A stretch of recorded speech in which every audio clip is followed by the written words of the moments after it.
Mag, avec BSI, banquier suisse depuis 1873.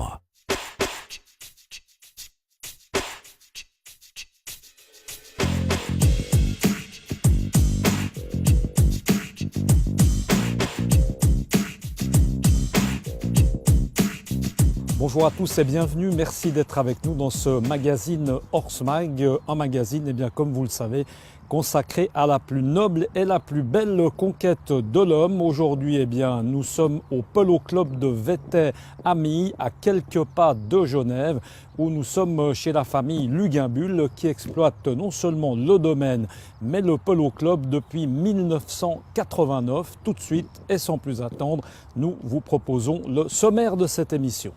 Yves Luginbull règne sur son domaine de Wettey en patriarche. Cet homme de 57 ans est le créateur et fondateur du Polo Club. Un Polo Club est l'exploitation du domaine repris progressivement par ses deux fils Simon et Martin.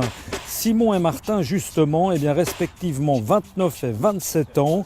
Le premier est diplômé en haute études internationales et le deuxième détenteur d'un brevet fédéral en marketing, communication et relations publiques. Sans oublier, bien entendu, que ces deux jeunes garçons sont des joueurs avisés et enseignent également dans le cadre du club la discipline. Et enfin, pour terminer, l'indispensable Luis González, l'homme qui murmurait à l'oreille des chevaux et qui veille sur leur santé au quotidien. Cet Argentin d'origine mais suisse aujourd'hui est le groom de référence dans ces écuries du Polo Club de Wettey. Yves Luginbull, le créateur et le fondateur de ce Polo Club de Wettey, un pari audacieux qui s'est passé dans les années 80, revient pour commencer sur les débuts de ce Polo Club. C'était juste un coup de cœur, j'avais connu le polo en Argentine et on s'est dit avec quelques copains, tiens pourquoi pas pratiquer ce sport magnifique chez nous, c'est plus près. Mais il n'y avait pas de plan marketing ni de plan de restructuration au départ. Après, évidemment, ça a pris une autre ampleur, mais au départ, c'était juste un coup de cœur.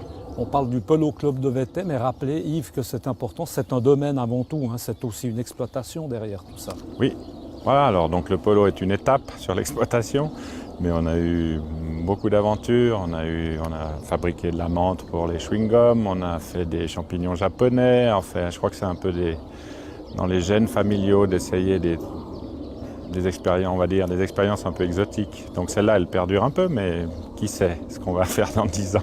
Aujourd'hui, on parle de polo, c'est devenu une exploitation familiale, remise aujourd'hui à vos deux grands-fils.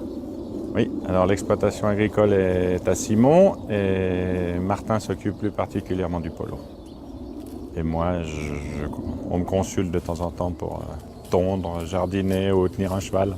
Si on parle de l'évolution de votre Polo Club, justement, par rapport à 1989, aujourd'hui 2013, est-ce qu'on peut dire qu'il y a plus de succès, il y a plus de choses qui se passent à l'intérieur de votre club? Je dirais que surtout ça a changé de type de joueurs. Aujourd'hui, on a moins de grandes équipes comme on a eu tout au début, Edelweiss, 600 Emerging, etc. On a plutôt des joueurs qui ont entre 1 et 4 chevaux, mais on en a plus. Et c'est un polo, on va dire, un peu plus accessible ou on va dire plus démocratique, c'est à la mode, mais ça a changé.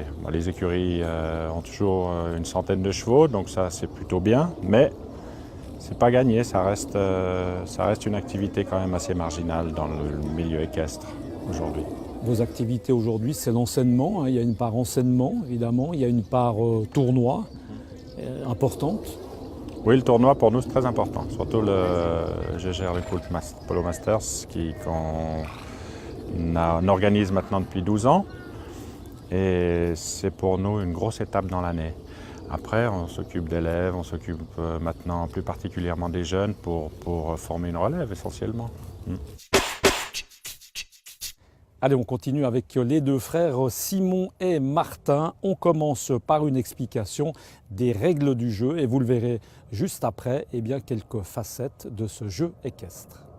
Les particularités du terrain de polo, c'est en général, donc, il y a une dimension internationale qui doit être au minimum de 140 mètres par 280 de long. 140 mètres de large par 280 de long. Ensuite, ça varie un petit peu suivant évidemment l'espace qu'on a à disposition, mais pour les compétitions internationales, ça doit faire en tout cas ce volume-là.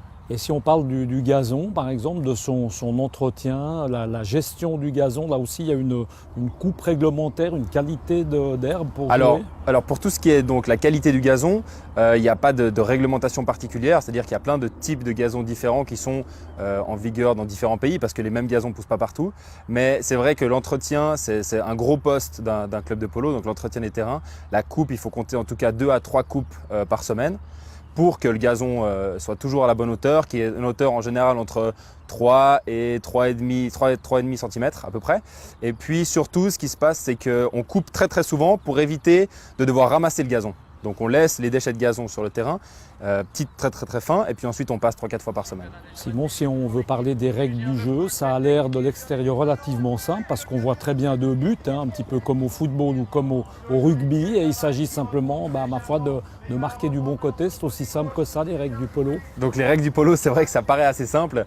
Donc c'est 2 équipes de 4 joueurs qui s'affrontent sur un terrain. Les goals sont à la fin. Il n'y a pas de limite de hauteur, ça veut dire qu'on peut marquer à n'importe quelle hauteur au-dessus des 2 poteaux. Et puis surtout, ce qui est très très important, c'est qu'on change de goal de côté à chaque goal marqué. Ça, au début, c'est un peu difficile pour le public parce que dès qu'un goal est marqué, on retourne au milieu pour l'engagement et puis on inverse. Simplement pour éviter, si tout d'un coup le terrain est mauvais d'un côté ou d'un autre, de favoriser ou de défavoriser une équipe. Ici, c'est un sport amateur, évidemment. Une notion de professionnalisme, quelques mercenaires, quelques Argentins, toujours un petit peu dans les équipes. Tout à fait. Alors chez nous, le polo, ça reste un club amateur. On a quelques joueurs qui peuvent être considérés maintenant comme semi-professionnels, c'est-à-dire qu'ils ont un niveau qui leur permet de voyager à gauche à droite sans frais, où les frais sont repris par un patron, comme on appelle, un chef d'équipe qui reprend leurs frais pour qu'ils jouent avec. Mais sinon, la plupart de nos joueurs ici sont amateurs, et puis le plus important, c'est le côté sportif, le plaisir qu'on prend à jouer.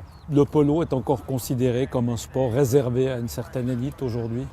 Aujourd'hui, je pense que le polo est encore considéré comme réservé à une certaine élite, même si ça a tendance un petit peu à changer. C'est-à-dire qu'on a tendance à constater un peu la fin des grandes équipes, des grosses cylindrées, on va dire, où quelqu'un engage ses propres professionnels à l'année, où il a une trentaine de chevaux, l'organisation, etc. Au profit maintenant de joueurs plus un peu comme l'équitation traditionnelle, qui ont 1, 2, voire 3 chevaux. Et puis qui s'inscrivent et qui jouent des petits tournois à gauche à droite avec un budget un petit peu plus simple. Donc là, on va voir le coup droit, qui est le coup, on va dire, le plus standard au polo. Comme son nom l'indique, c'est un coup qui se fait sur la droite du cheval. C'est un swing entier, donc on part depuis en haut. Une fois qu'on arrive sur la balle, on descend le maillet, comme ça. Voilà, en déroulant le bras. Voilà, donc maintenant, on va vous montrer un back à droite. C'est exactement l'inverse du coup droit. On va venir frapper la balle sur la droite de notre cheval, mais on la tire en arrière, au lieu de la tirer en avant. Voilà. Donc là, on va vous montrer comment accrocher le maillet de l'adversaire. Le joueur bleu qui m'attend sur la droite va venir crocher mon maillet une fois que j'aurai tapé la balle. Donc c'est un acte, une phase défensive. Je frappe la balle, je poursuis ma trajectoire, et Simon, qui est à ma droite, me croche le maillet et m'empêche de la prendre. Maintenant, un exemple de marquage. Donc le joueur bleu qui est sur ma gauche va m'attendre. Moi, je vais frapper la balle à droite. Il va me pousser. La balle va rester sur sa gauche et il va faire un back à gauche. Voilà, il me pousse. J'essaye de me défendre et lui va venir faire un back à gauche. Allez, direction les écuries, si vous le voulez bien, où l'on termine ce magazine en compagnie de Luis González, le fidèle groom responsable de ces écuries du Polo Club de Vétey, qui commence par nous présenter ses pensionnaires. Bon, les chevaux, oui, c'est une bonne race argentine. Là. En particulier, ils sont que, ouais, pour le polo, je crois qu'ils sont plus faciles pour les travailler, pour s'arrêter comme ça.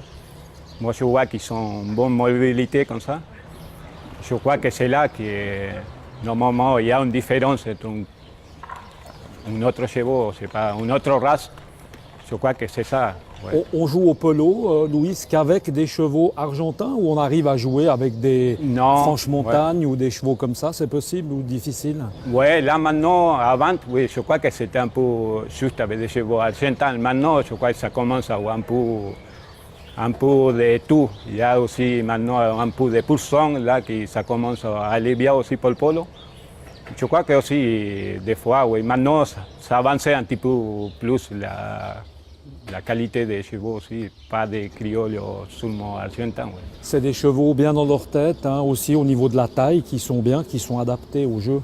Ouais, ça c'est, je crois que c'est fondamental. Ils sont bien à la tête, ils sont vraiment pour jouer le polo. Ouais. Est-ce qu'on peut savoir si les chevaux ont du plaisir de jouer? Est-ce que c'est un jeu pour eux de courir après la balle? Vous pensez qu'ils comprennent ce qu'ils doivent faire? Oui, ça, moi c'est clair ils comprennent bien, ils jouent, je crois qu'ils ont du plaisir. Il y a quelque chose qui sont des plaisirs à jouer. Il y a des autres que je ne crois pas qu'ils ne sont pas trop contents, ouais, mais normalement, je crois qu'ils sont des plaisirs à jouer au polo. Ouais. Voilà, merci de nous avoir suivis. Vous l'aurez compris, nous avons parlé aujourd'hui de polo au domaine de Vettet en compagnie de la bien sympathique famille Luginbull, une famille, inutile de le dire, de passionnés. On se retrouve le mois prochain pour parler de cheval. À bientôt. Ciao.